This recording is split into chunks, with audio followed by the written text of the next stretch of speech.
and Okay. Okay. screen share. Okay.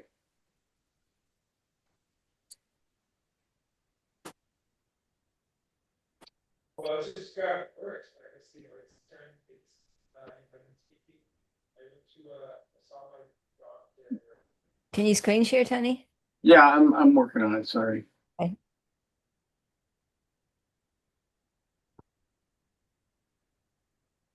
Lovely, thank you. Yeah, great, thank you.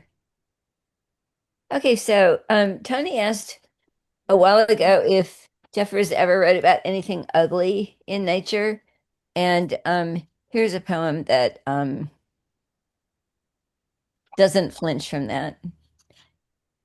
The deer lay down their bones. I followed the narrow cliffside trail halfway up the mountain above the deep river canyon. There was a little cataract across the path, flinging itself over tree roots and rocks, shaking the jeweled fern fronds, bright bubbling water pure from the mountain. But a bad smell came up. Wondering at it, I clambered down the steep stream some 40 feet and found in the midst of bush, oak, and laurel, hung like a bird's nest on the precipice brink, a small hidden clearing, grass, and a shallow pool. But all about there were bones lying in the grass, clean bones and stinking bones, antlers and bones. I understood that the place was a refuge for wounded deer. There are so many hurt ones escape the hunters and limp away to lie hidden. Here they have water for the awful thirst and peace to die in. Dense green laurel and grim cliff make sanctuary, and a sweet wind blows upward from the deep gorge. I wish my bones were with theirs, but that's a foolish thing to confess and a little cowardly. We know that life is on the whole quite equally good and bad, mostly gray neutral, and can be endured to the dim end, no matter what magic of grass, water, and precipice, and pain of wounds makes death look dear. We have been given life and have used it, not a great gift perhaps, but in honesty should use it all. Mine's empty since my love died. Empty? A flame-haired grandchild with great blue eyes that look like hers. What can I do for the child? I gaze at her and wonder what sort of man in the fall of the world. I'm growing old, that is the trouble. My children and little grandchildren will find their way. And why should I wait 10 years yet, having lived 67, 10 years more or less before I crawl out on a ledge of rock and die snapping, like a wolf who has lost his mate? I am bound by my own 30-year decision. Who drinks the wine should take the dregs. Even in the bitter lees and sediment, new discovery may lie. The deer in that beautiful place lay down their bones. I must wear mine. Somebody needs to mute. I'm not sure who the background talking is coming from. Okay, thank you. Yeah, so just a few words about this poem. Um, I think it's much more emotionally human than some of his poems. It's a poem written after his wife died, and as I've said, they were very, very close for decades. They fell madly in love when Jeffers was quite young. She divorced her husband. They got married after a love affair of some 6 years or so. They had six sons. They were extremely close as a family. And then in after decades of marriage, she died, and he was 67 at that point. Um, I mean, I thought they only had two sons. Two sons, that's what I said. I said they had two sons, twins, I think. Yes, they were twins. Yes. And so here's a poem, about that grief, right? It's quite emotionally direct. First of all, describing discovering this place in the woods that is a place of death, a place of stink, but also a place of refuge where the deer come after they've been wounded and they have water and they can just wait there to die. And then that sudden switch in the poem, I wish my bones were with theirs. And the first time you read that, I think is quite surprising. It's an abrupt turn. And then you have to read a bit more to find out why he feels like that. My life is empty since my love died. And then immediately a counter turn empty. And that moving evocation of the little grandchild who looks like her. And then the poem continues to its end with this kind of stoic resolution: who drinks the wine must take the dregs, a decision that he made decades earlier. And that even in this time of loss and devastation, some new discovery may lie. So, comments on this poem? The 30 years ago, what was the decision? Was that to get married? No, not to commit suicide. Oh, That is not ever to commit suicide. Well, that must have been about 13 years after his marriage. Hmm. Uh, But I mean, just a decision that he reached at some point that if you are going to accept the joy that life offers, then you are also morally committed to accept the pain. yeah, I'll go with that. Yeah. So other Easier comments? said, Go ahead. Somebody started to say something. I was just gonna say easier said than done. Yeah, sure. He doesn't make it sound easy. You know, he wishes that he could have that relief of not being there anymore, but not going to go do it to himself, you know. So any other comments on this poem?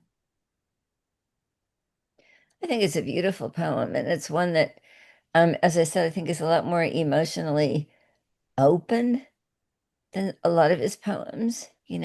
It's quite naked in its grief and also its resolution and its feeling of loss and its feeling that he has known this great love.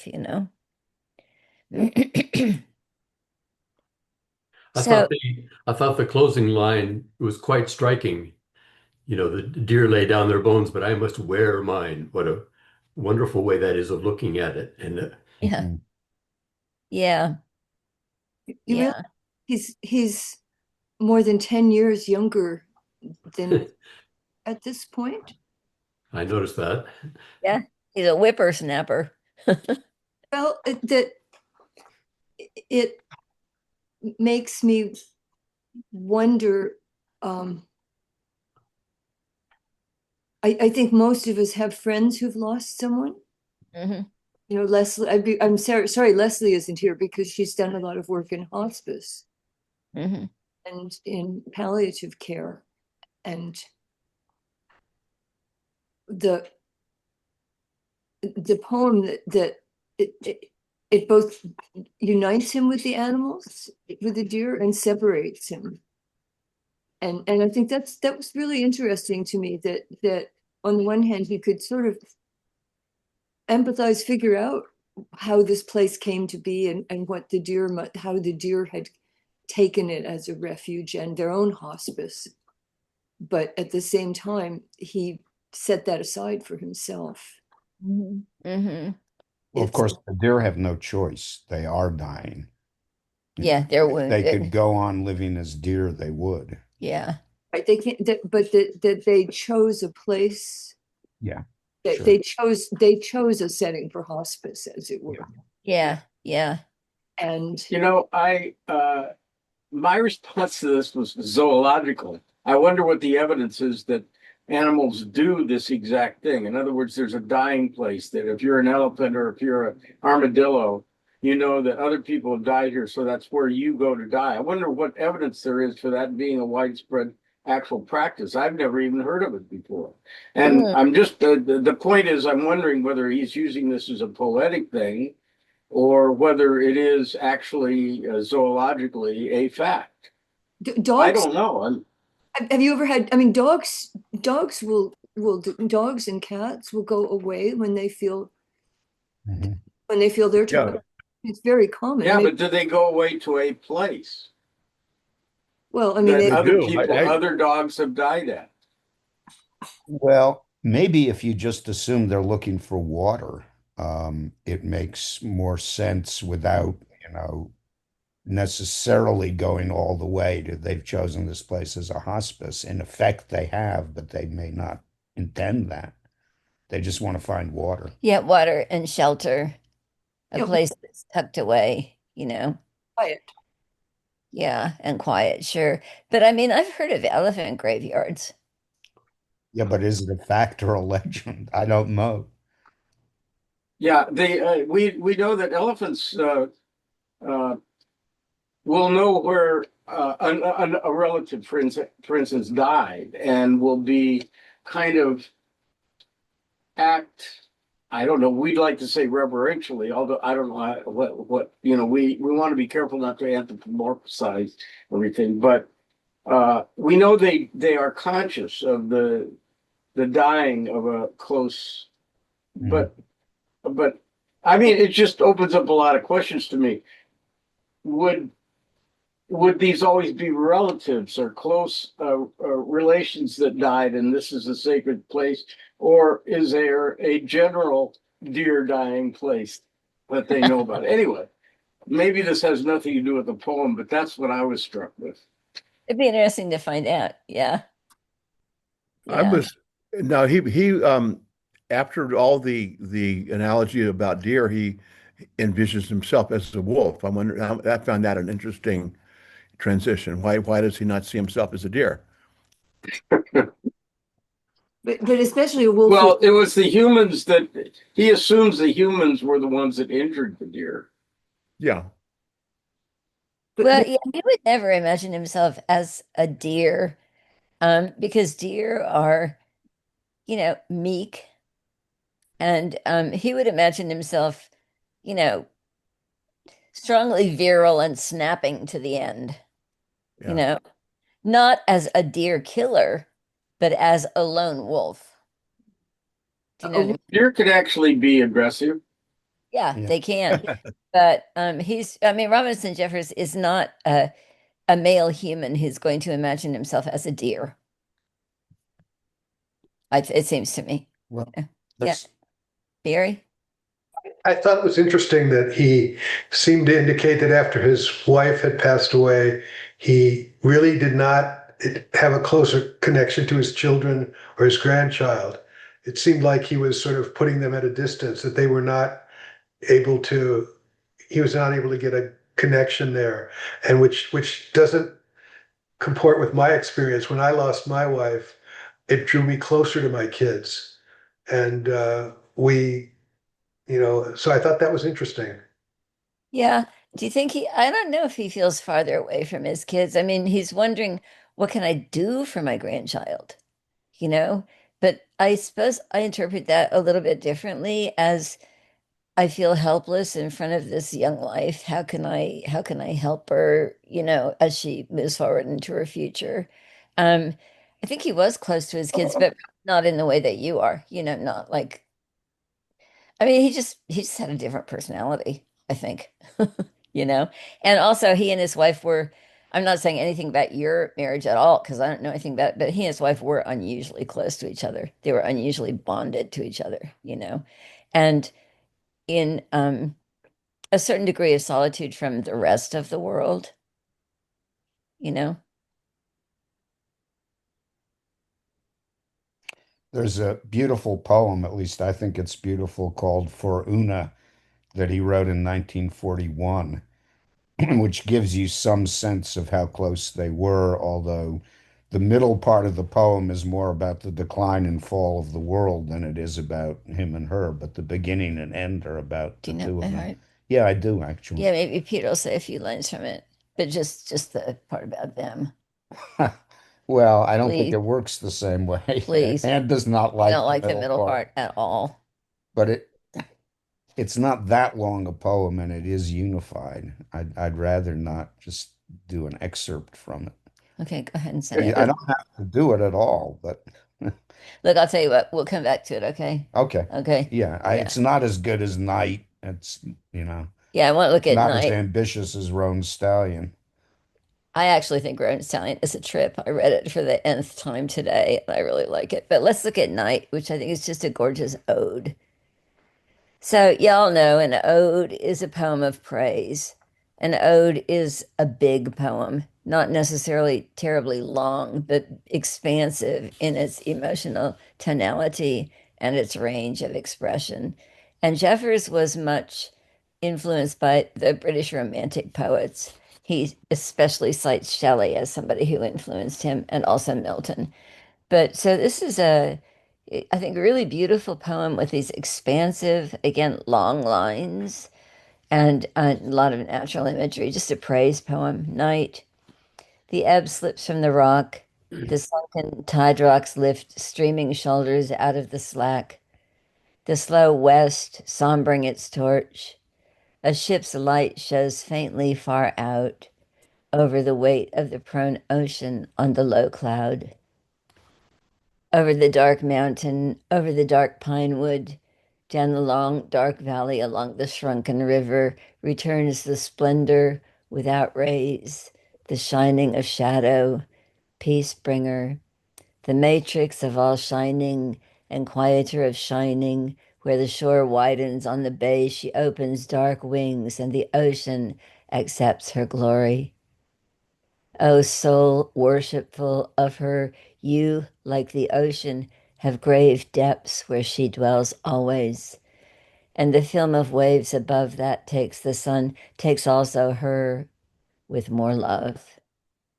The sun lovers have a blonde favorite, a father of lights and noises, wars, weeping, and laughter, hot labor, lust, and delight, and the other blemishes. Quietness flows from her deeper fountain, and he will die, and she is immortal. Far off from here, the slender flocks of the mountain forest move among stems like towers of the old redwoods to the stream. No twig crackling, dip shy, wild muzzles into the mountain water among the dark ferns.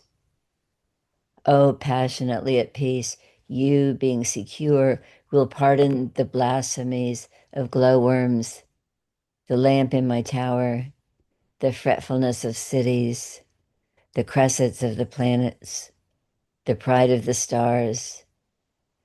This August night, in a rift of cloud, Antares reddens, the great one, the ancient torch, a lord among lost children.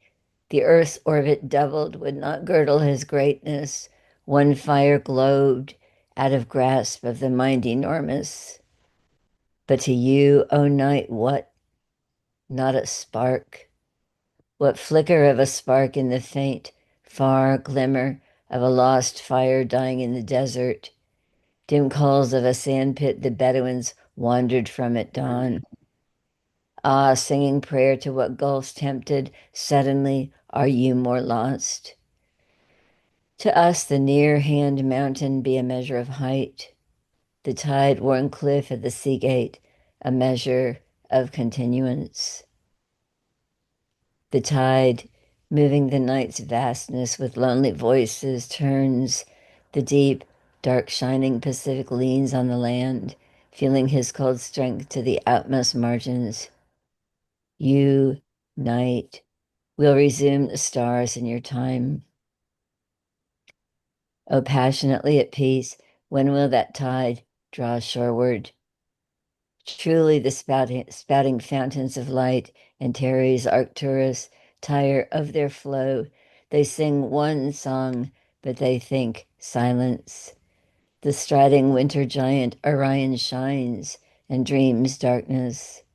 And life, the flicker of men and moss and the wolf on the hill, though furious for continuance, passionately feeding, passionately remaking itself upon its mates, remembers deep inward the calm mother, the quietness of the womb and the egg, the primal and the latter silences.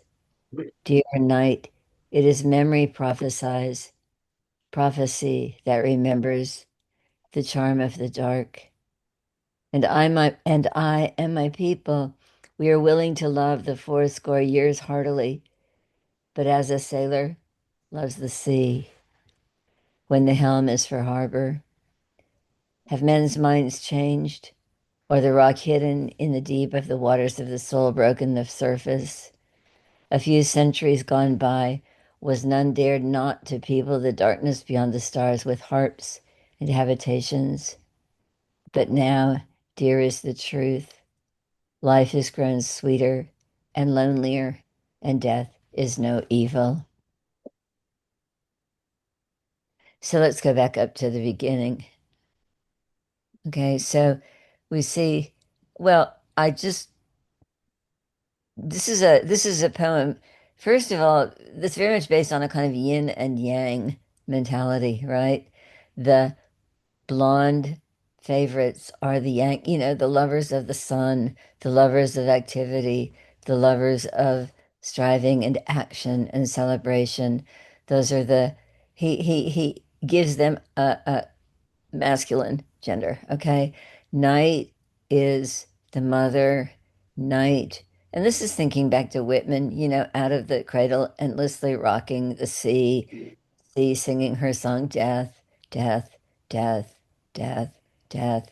It's also going back to Shine Perishing Republic when he says, out of the cradle, out of the mother, life comes and returns back to the mother, and then the beautiful line, Shine, Perishing Republic. So the sense of everything evolving and devolving back to the female principle, the womb, the egg, the darkness, night, right?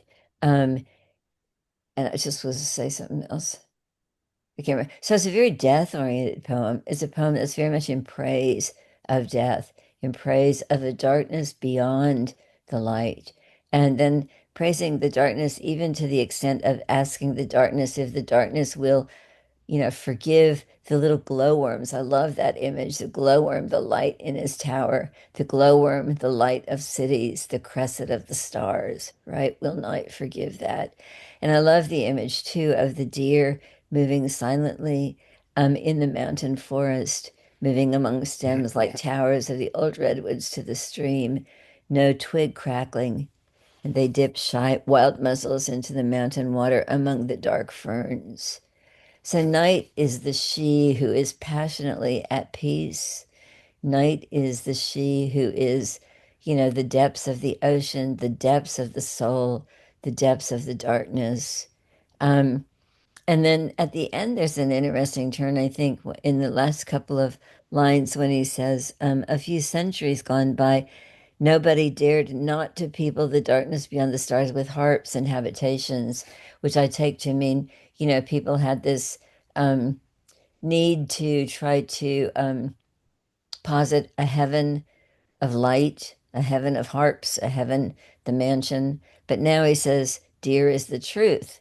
And I don't know what his basis for this uh, assertion is, that life is grown sweeter and lonelier and death is no evil. That is, I don't know what his basis for the assertion that people are turning toward the truth is, but for him, that's the truth, that life is sweeter and lonelier if one can really accept the darkness, can really accept the fact of death. So I think this is an incredibly beautiful poem. And I love how it swells and contracts. I love its range of imagery, all the way to dim coals of a sandpit the Bedouins wandered from at dawn. Just striking imagery, so far from any place where he lives. But just imagining, the tiny lights that the Bedouins left behind them as they wandered off into the dark desert, into the darkness, a lost fire dying in the desert. And then the tide moving the night's vastness with lonely voices, the tide singing the song of night in the night as it sows, as it moves back and forth. Yeah, so that's what I have to say about this poem. This is an early poem for him. It is published in Roan Stallion and other poems. Which is to say that for him it's relatively early. It's not the poem of an old man, it's the poem of a man in early middle age.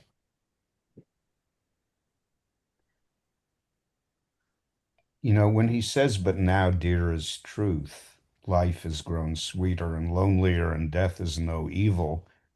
I think he's assuming something like what Nietzsche meant when he said God is dead. Hmm. Nietzsche didn't just mean, I don't believe in God. He meant we're losing the belief in God. We're falling through infinite space, which is an image he uses, and we don't know it yet. And I think Jeffers, in his pessimistic way, was assuming that other people were coming to the conclusion he was coming to, and clearly that hasn't happened on the scale that he expected, Right. to put it mildly. Yeah. Right. But I find those last lines very moving. I reread the poem. It was on 3 pages of text in my book. And I read the first 2 pages and thought I had come to the end. And I thought, maybe this isn't as great a poem as I thought.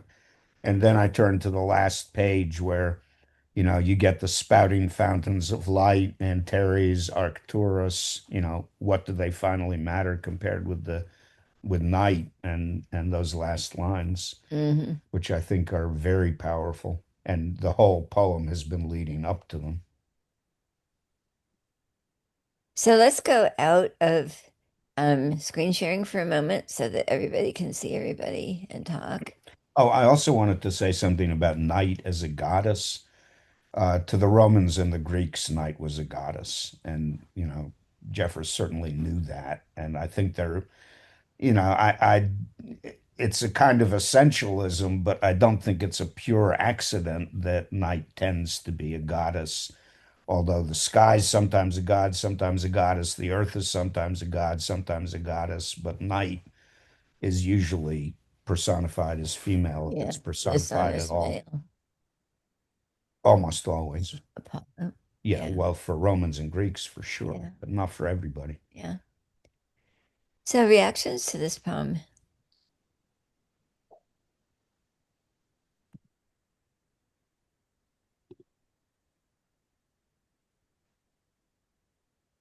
Everybody's stunned. So I will admit two superficial reactions to this poem.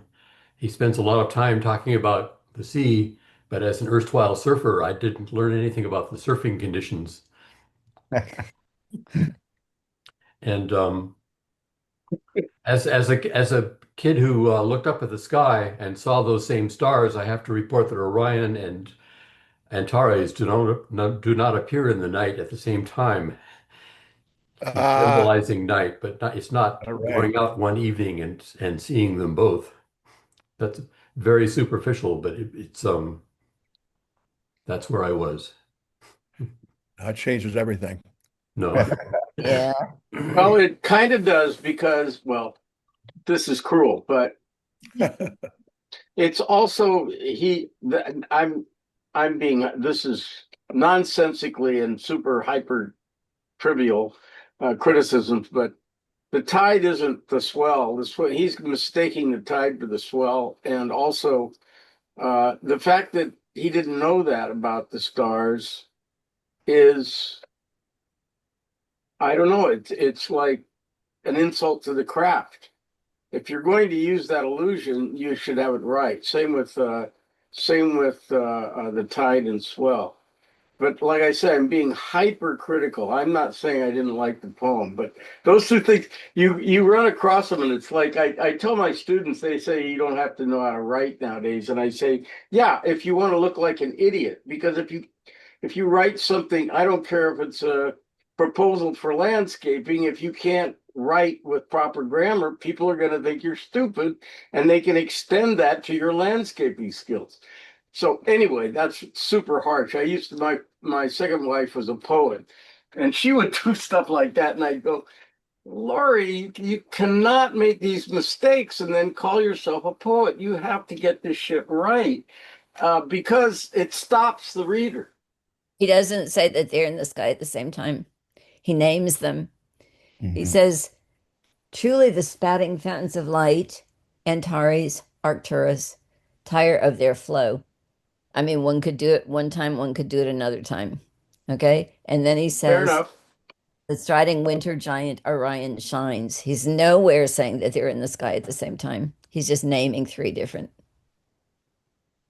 things, you know.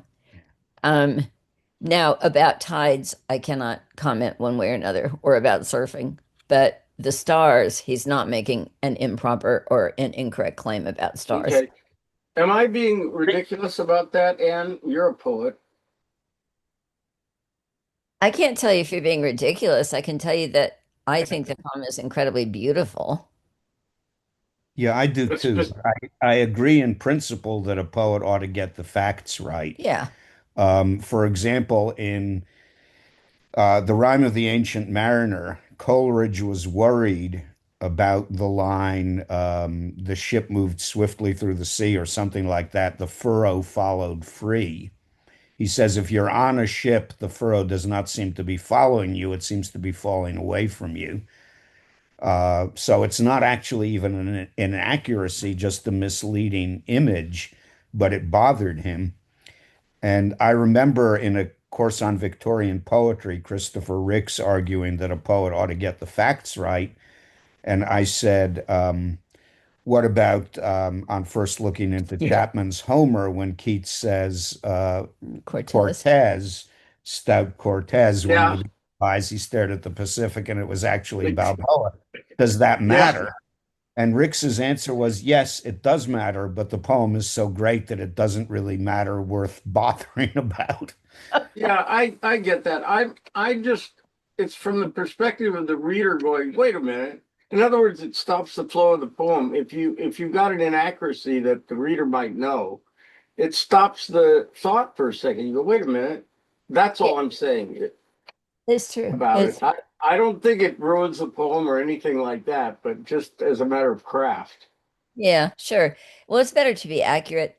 Edith Wharton, who never had children, has at one point in her novel, The House of Mirth, a 4-month-old baby sitting up in his crib drinking a bottle.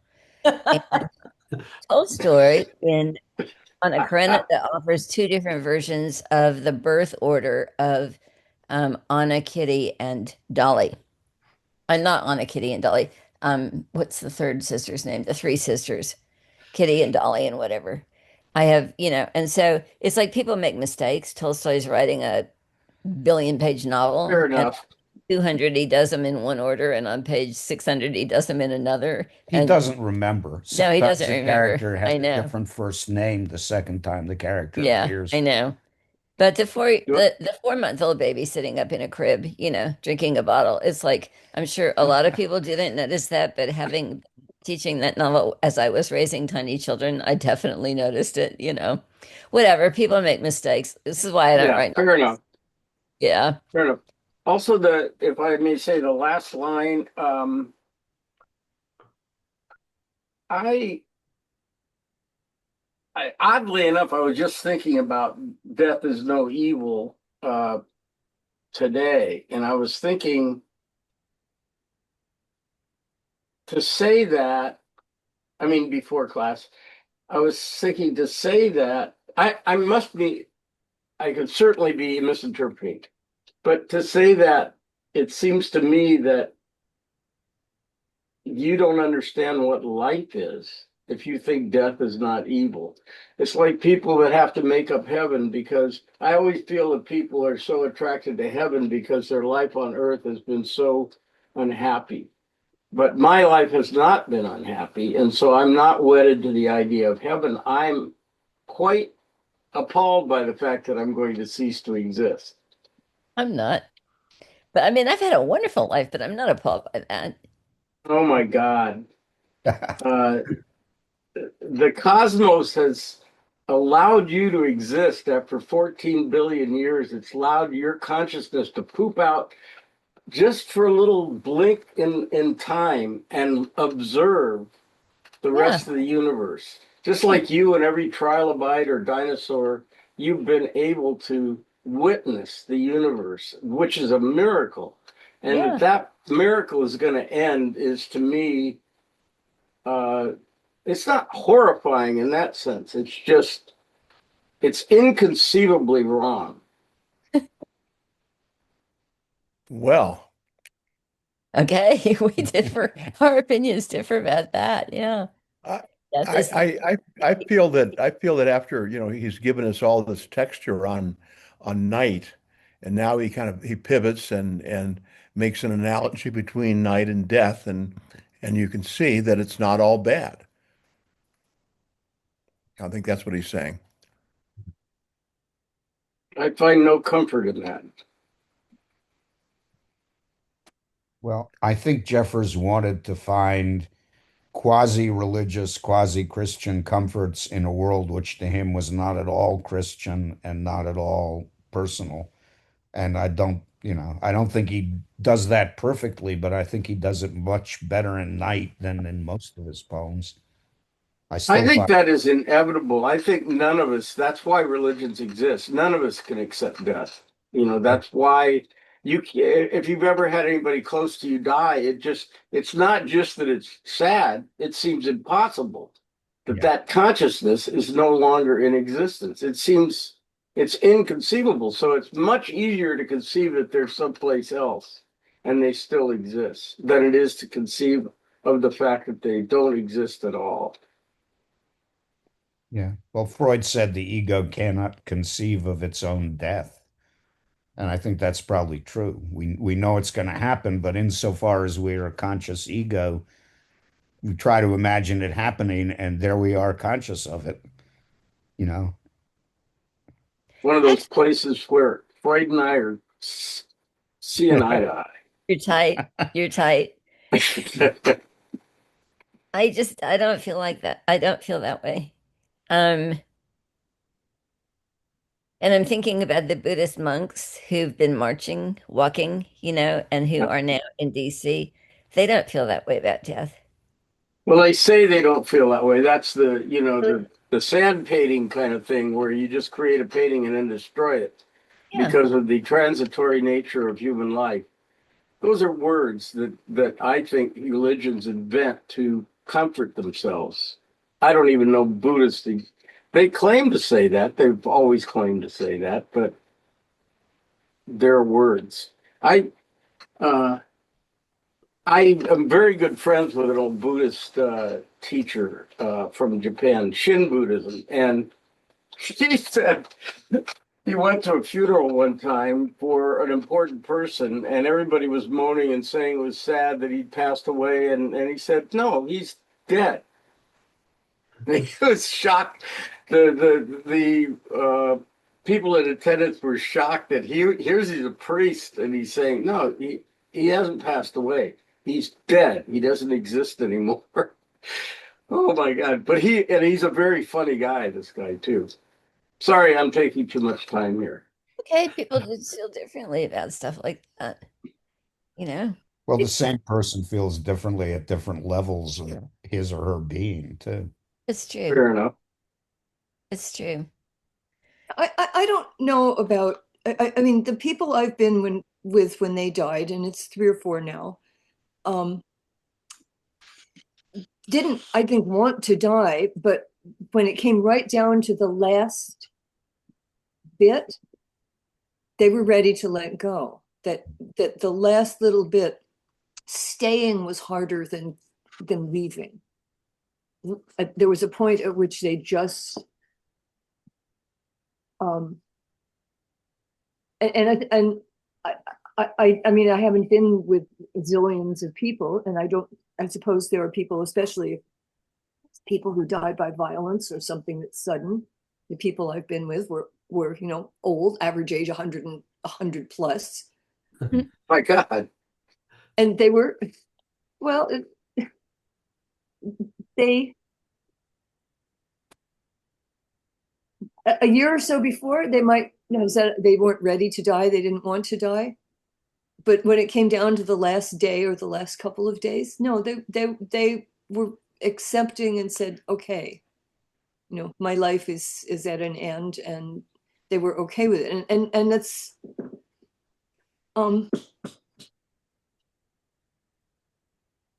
I think that's kind of the way we're biologically designed to come, when you actually completely wear out. Mhm. Yeah. Mhm. But Who knows? Yeah, each of us is going to have to go through that individually, and none of us know I know. how we'll react when that moment comes. Yeah, and I say it's very different, I think, from someone who, um, the two people who, or multiple people who've been killed in by ice or whatever, people who are have a great deal to live for, want to live, and it's cut off. And I'm Mhm. sure they were not ready to let go and say goodbye. So I think life is sort of meant to continue, but not indefinitely. We do wear out, and it just seems to me very weird, these Silicon Valley people who think that they can They're um, Yeah, horrible. live forever. me too. It's I just mean, it would get incredibly boring. Nobody you cared about would still be around. It's like how many dinners would you want to eat through eternity? I just think that I think much more like Robinson Jeffers than like that, you know. I just think life Heaven hasn't. would be just as boring for the same reasons. What would be? Heaven. Heaven. Well, that's Mark Twain's opinion. He thought all the interesting people were in the other place. He's like, I don't want to just be where they wear white gowns and play the harp all day long. Whatever. But yeah, I know. Yeah. Well, shall we briefly talk about Roan Stallion? Okay. And this will be the end of our foray into Robinson Jeffers.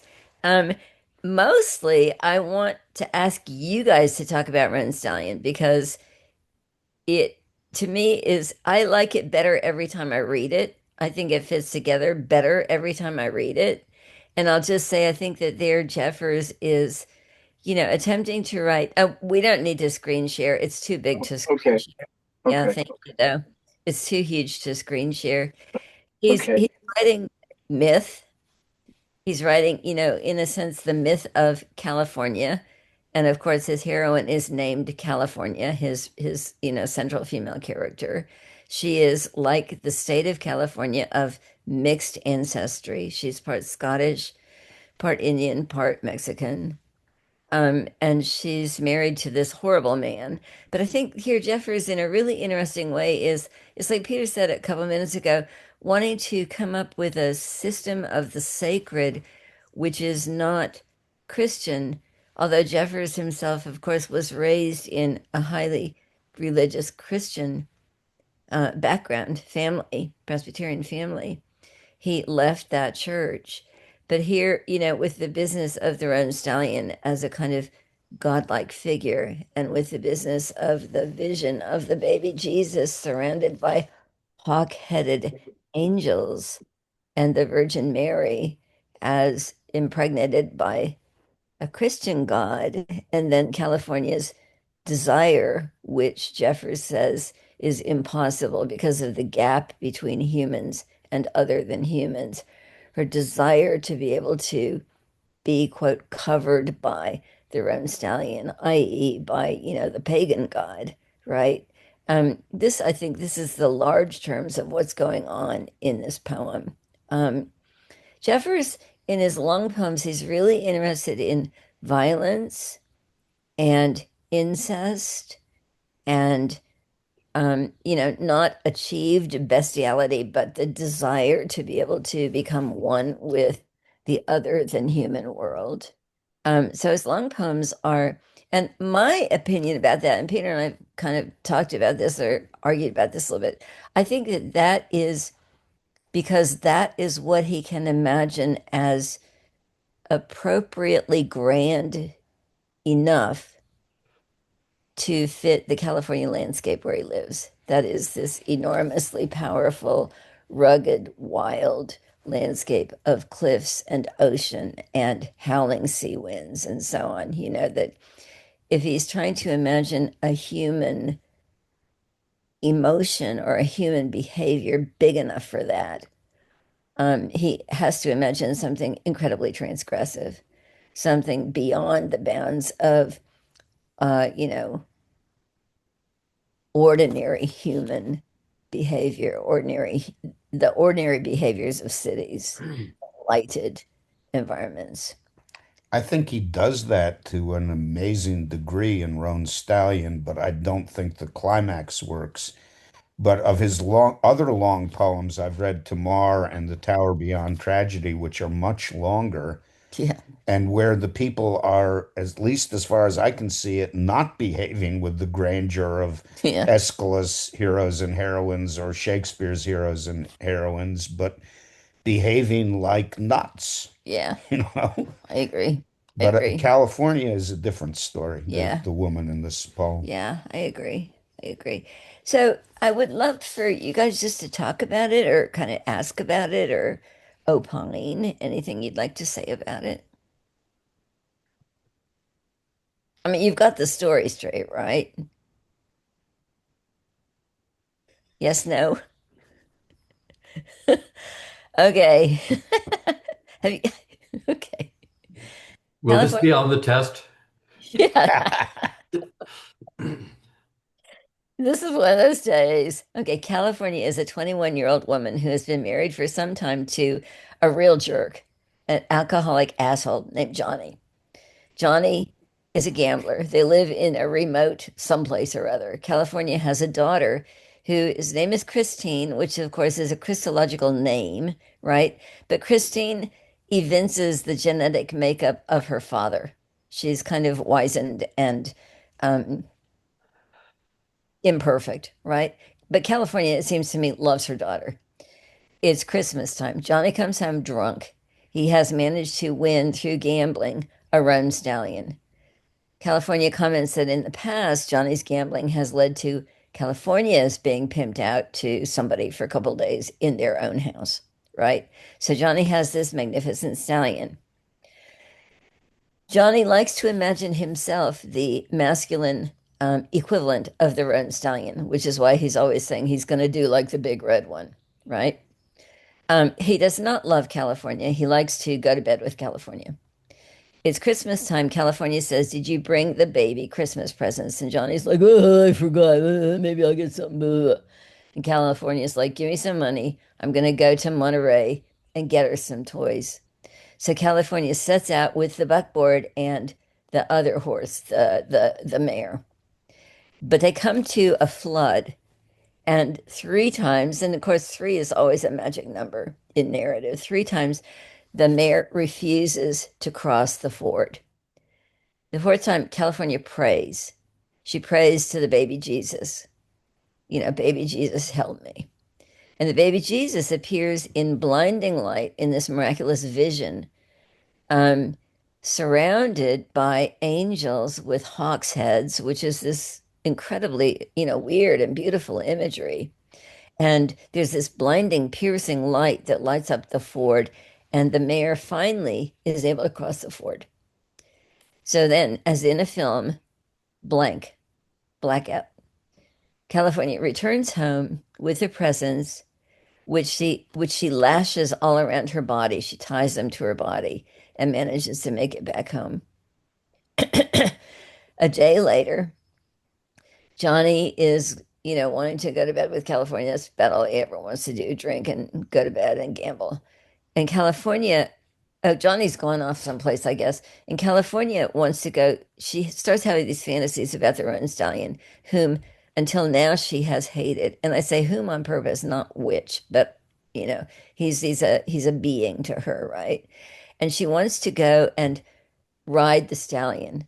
She actually wants to go and go to bed with the stallion, but she realizes that that's not possible. But she's really fascinated by the fact that Mary could bear a child by God. California comes to think of the Roan stallion as a god and wishes that she could bear a child, a perfect child, a strange, otherworldly child by this Roan stallion. But she can't do that. But she can ride the Roan stallion up into the hills in this wild, crazy ride, this ecstatic kind of loss of herself. And then finally she dismounts. The stallion understands that she's not to be hurt, and she falls asleep around the hoofs of the stallion and he's peacefully grazing. And then there's those lines about the human brain in the dark skull, the little bone skull surrounded by black hair, and it's like the both the kind of miraculousness of this human brain, but also the fact that this human brain keeps us distant from the animal, right? And then go back home. She goes back home. Johnny comes back, and Johnny's like, you know, she runs away from him. She manages to escape and she runs to where the stallion is. And Johnny's thinking, like, oh boy, this is going to be really fun. I get to chase her through the wilderness and pin her down. But she runs to the stallion. Johnny follows and enters the corral where the stallion is. Meanwhile, Christine has woken up and got the gun and runs down to where the dog is chasing. The dog has chased the stallion. The dog is nipping at the stallion. Johnny's chasing the stallion. California. Christine gives California the gun. The stallion plunges at Johnny and kills him. In California, naturally enough, does not interfere. She kills the dog. She kills the dog, but she doesn't kill the stallion as the stallion is. She interferes on behalf of the stallion. Yeah, exactly, exactly. And it's like, yay, I finally get to get rid of Johnny. So the stallion crushes Johnny to death. And then the turn, California shoots the stallion. She has, quote, killed God. She has chosen the human realm. And that's the end of this tragedy. So, thoughts on this?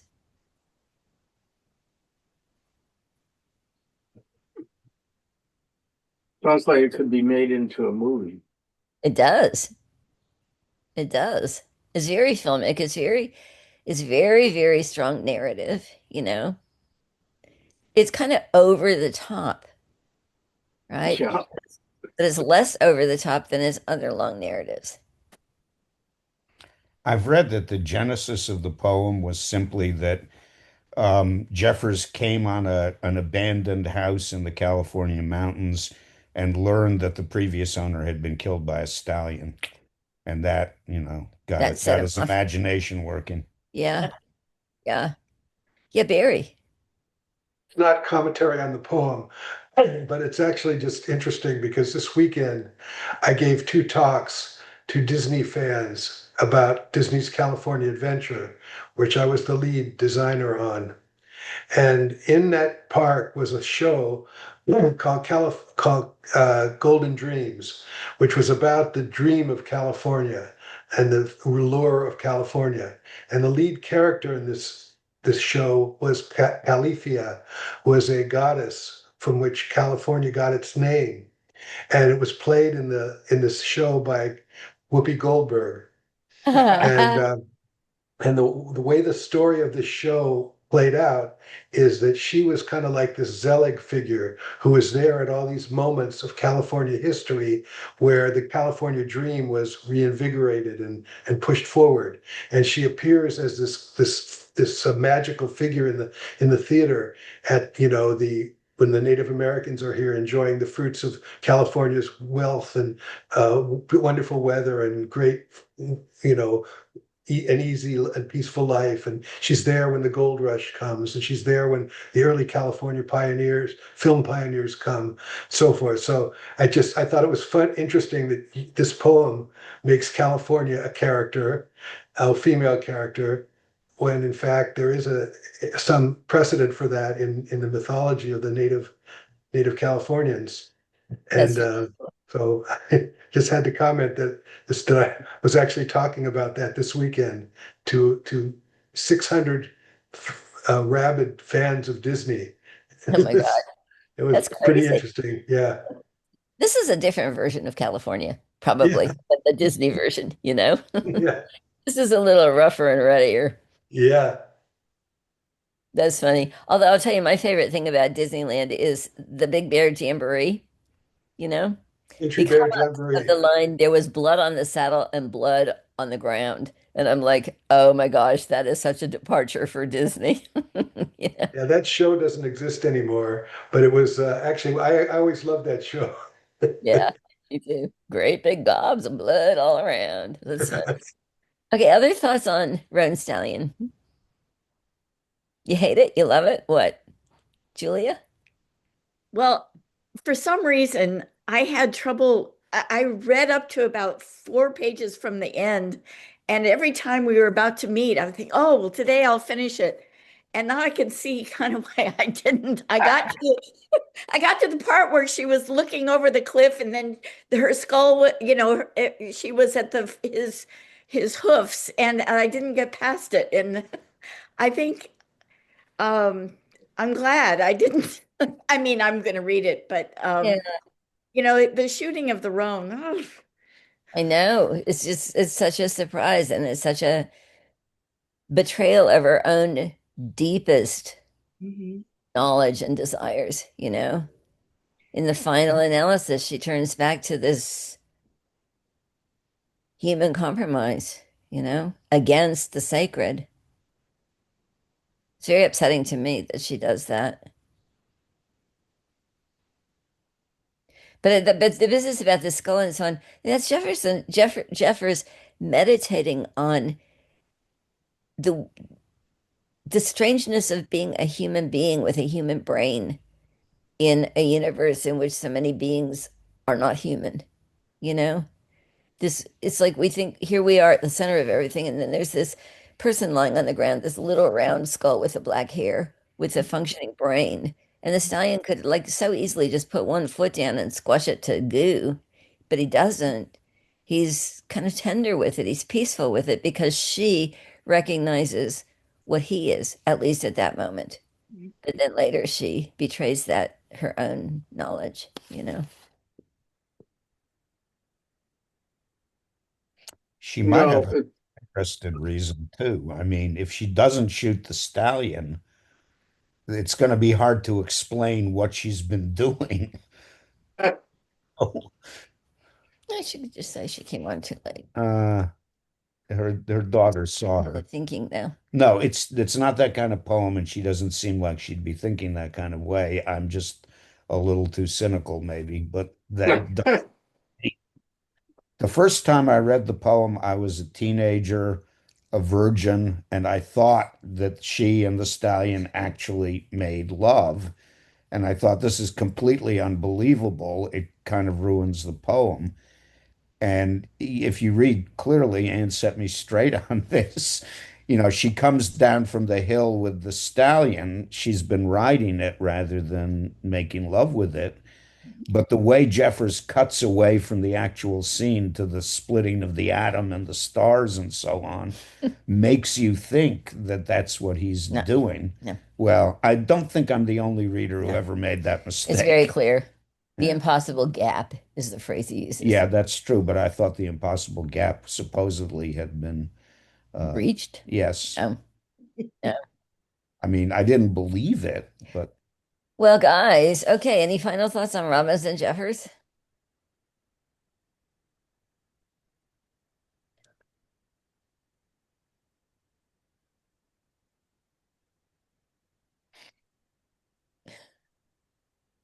I had never read any of Robinson Jeffers. I'd heard the name. I'm somewhat familiar with Carmel and that area, Hmm. and I plan that the next time I'm down there to look harder mhm. and Oh, perhaps to visit some of these places. oh, that's Yeah, Find cool. the long poetry, long narrative poetry is difficult for me to read, and this is partly because I read too many murder mysteries. That'll do So it. I tend to glide on the surface, and partly when I'm reading poetry, I'm looking for something that's short Yeah, and that I can use in my craft. yeah. Yeah, you Um, well, could then run Stallion to music. It would take 25 years to perform. It's partly that there aren't that many great or even good long narrative poems. I Yeah. think that's something that's been hidden by, scholars who write about the history of the epic. The written epics that are great poetry are, you could almost count them on your fingers. well, you've got Homer, you've got uh, Paradise Lost, you've got Chaucer, you've got Well, Shakespeare. Chaucer's not epic. Let's, Shakespeare's I'm not epic. sorry. We get to count Rush. Chaucer, I'm talking about a long narrative poem, but I We, agree about Milton and Rush. Homer, Yeah. We uh, give Onegin. Dante for sure, but there just aren't that many. You No, know, the 19th century long narrative poems that were called epics at the time, some of them were made fun of even at the time, and most of them are just unreadable now. well, it's hard to Well, I'll tell sustain, you, isn't it? I'm Yeah. sorry. Laura wants to To say something. to to you can write a few intense lines that are powerful, but Mhm. to write something, this is actually short compared to Homer Yeah. or Milton. This is just a little uh, bit of, but to carry on that intensity is not that easy. Well, Right. can I say I would nominate Yevgeny Onegin, Mhm. great poem from Pushkin. And interestingly, it's written in a form of sonnet, the whole thing. Huh. Not Shakespearean, but Vikram Seth Oh, yes. wrote The Golden Gate, Okay. exact Yeah. form of the sonnets of Onegin. Hmm. So I would not say it's the same caliber, but it is faithful to the structure of Onegin. And most Russians can, who well, at least who had much classical Russian education, can recite swaths of Onegin. That's so cool. That's So very I and just wanted to say Jeffers really makes me miss California. yeah. He's such an evocative writer about the state of California, the state of being in California. Yeah. Yeah, that beautiful land. I've never really thought about that idea that the epics are so rare. I'm going to have to think about that because it almost seems like a completely different mentality to have this vision of that large of a story and then imagine it all being portrayed in uh, bits that stand by themselves as being poetically powerful. What a mind there that is necessary to have that vision Mhm. or to be able to have that vision. Oh, speaking of, this is totally off the subject, except that what a mind. Have you guys seen Ian McKellen reciting on Stephen Colbert? Yeah, I did. Yeah. That was so amazingly powerful. I saw that on my Facebook feed yesterday, and then I found it, and Peter watched it, and boy, what a recitation. It's a great So speech, good. too. It's a great speech, and he did it so amazingly powerfully. The scholars are divided as to whether Shakespeare had a hand in Sir Thomas More, but McKellen's recitation of that speech made me believe that's got to be Shakespeare. I don't know any other dramatist of the time who could write that. Yeah, so beautiful. And when was the last time you saw anything like that on that kind of a show? Yeah, I can't remember in my whole life seeing anything like that. yeah, yeah, it was so beautiful. Well, guys, we're going to really be dealing with a very different kind of poetry and a very different poet next time with Robert Hayden. Excuse me. Do you guys know his work at all? No? Okay. No. He's African American poet, 20th century. And we'll talk about him next time. So thank Hey, you. thanks. Thanks, Hey, Ann. thanks, folks. anytime. Bye-bye. Rest of Bye.